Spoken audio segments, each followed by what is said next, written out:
Nandito ulit tayo sa Scarborough Center. At yan, yung favorite kong store. Pag bumibili tayo ng ballpen, Muji. I think let's check it out. For this video, char! Tagal na tong video na to at hindi ko lang siya na-edit at hindi na voice over. So ngayon, i-upload natin at matagal na din ako din nakapag-upload, almost 2 weeks. Wow! Kasi na-busy lang naman ako kaya tara let's i-upload na to. Tingnan nyo parang heaven dito sa store na to at paborito ko mga ballpen. Sobra! Kaya nung nag-aaral ako, dito ako bibili ng mga ballpens ko. Ewan ko nga, medyo mahal nga lang siya. Nasa 250 pesos. Pero for me, it's worth it. At maganda isulat. At yung mga organizer din nila, sobrang ganda. Pines hack talaga. O, diba? Kung mahilig ka sa mga ballpen at taga dito ka sa Scarborough, at malapit ka, bumili ka na lang dito kaysa sa Dararama. Pwede din naman doon, mas mura at marami kung nagtitipid ka. At nagpunta naman ako sa tennis store. Ayan, nag-ikot-ikot lang. One of my favorite store na pagbilian ng mga jacket pang winter. Pero kamahalan lang, nasa 300 plus Canadian. Kung may budget ka. Kung wala naman, pwede naman yung mga $40 muna. Kung wala pang budget. Ganun din naman ako nung una. Pero habang nagtagal, it's worth it naman na bumili kahit isa lang. At ayan, yung organic na tea tray na sabon. Kung mahilig kayo sa mga organic soap, yan dyan kayo bumili. At ito yung mga pinagkakaguluhan sa downtown. Hindi ko lang alam bakit na pinagkakaguluhan sa downtown sa skincare na yun. At medyo mura, $15 din yun. At kung gusto nyo nang pabili ng mga teddy bear, maanak nyo, kung nakita nyo kanina, doon kayo magpagawa. Ayan, papasok tayo sa store na yan kasi dito ako nagpapaahit ng kilay every time. Every month ako pumunta dito, guys. Minsan nga, nakakalimutan ko lang every 2 months pala. Usually, pag di ako dinamad na pumunta dito, every month ako talaga pumupunta pag may budget. Pag wala naman, every 2 months. Char. Ayan, pinagawa na natin. Medyo maayos na at naging tao ulit tayo. Magaling sila gumawa ng kilay dito ay. Kaso lang may kamahalan, nasa $13 nga lang kung may budget ka. Ano yung Nasabi ko sa inyo, eyebrows ko? Eyebrow. may budget. Ganda naman siya. Diyan ako palagi Go. nagpapa-eyebrow, guys. O, diba? Hello guys, this is Ayan, that I nag-snack bought na naman tayo dyan. Paborito This ko is my din one naman of my ito. favorite of this. Itong vape na to. So, At kung nandito yung kayo mga sa tinapay Scarborough, nila. check it out this one guys. Ang sarap. Kaya palagi ako bumibili tuwing pupunta ko ng Scarborough Town Center.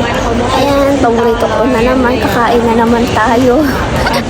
Puro kain na lang tayo, diba? O yan, spaghetti. Nag-order ako ng spaghetti at Jollibee. Hanggang dito na lang aking vlog. At next time, papakita ko na sa downtown na naman ako. At papakita ko ang itsura ng downtown ulit sa inyo. See you again in the next vlog. Salamat po sa panonood. Nagmumukbang lang tayo dyan. Sana maalaw kayo. Bye-bye for now. Spaghetti. Kunti lang siya, pero okay na to. Nabusog na ako dito.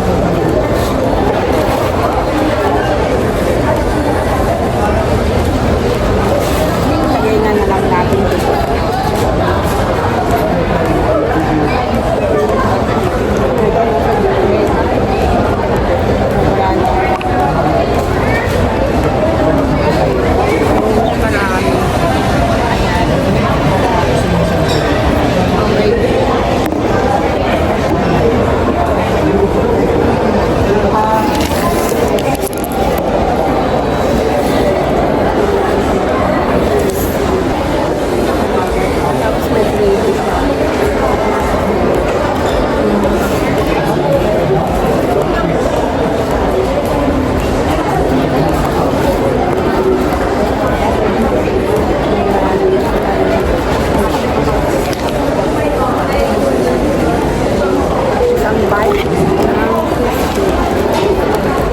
may juice tayo dito. Ayan.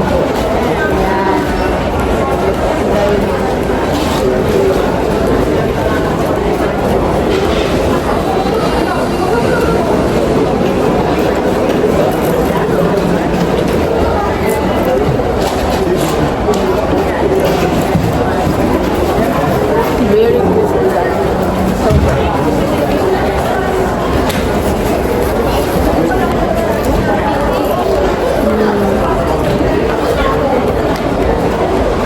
yun na namin yung spaghetti. Kung katulad din sa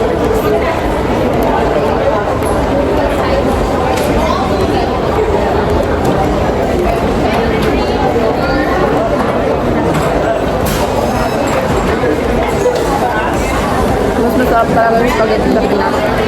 Pero okay to din. Dahil sa akin to 10 to 8. No. Spaghetti, crispy chicken. Masarap sa 9. 9 yung 8. Kasi hindi ka gulat sa Pilipinas.